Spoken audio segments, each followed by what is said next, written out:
দেখো এটা বলেছে a stone is thrown downward with an initial velocity of 5 metre per second. After 2 seconds its final velocity v will be. এখানে যে ফর্মুলাটা use হবে v equal to u plus a t. আচ্ছা, এখান থেকে আমরা লিখে দিতে পারি v equal to u plus GT.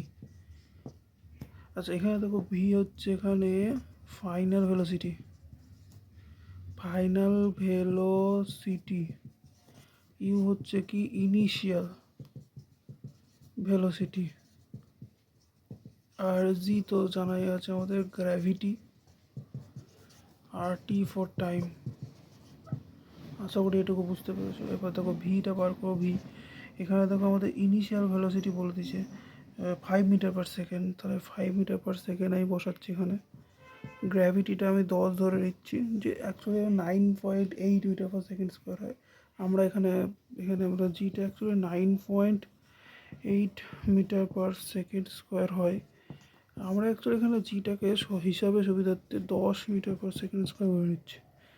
R t for হচ্ছে 2 সেকেন্ড, তাহলে ভি ইকুয়াল টু 5 + 20 25, যেটা হচ্ছে মিটার পার সেকেন্ড। এটাই হচ্ছে ভ্যালোসিটি। আশা করি বুঝতে পেরেছো। যদি কোনো প্রবলেম হয় অবশ্যই তোমরা কমেন্টস করে জানাবে।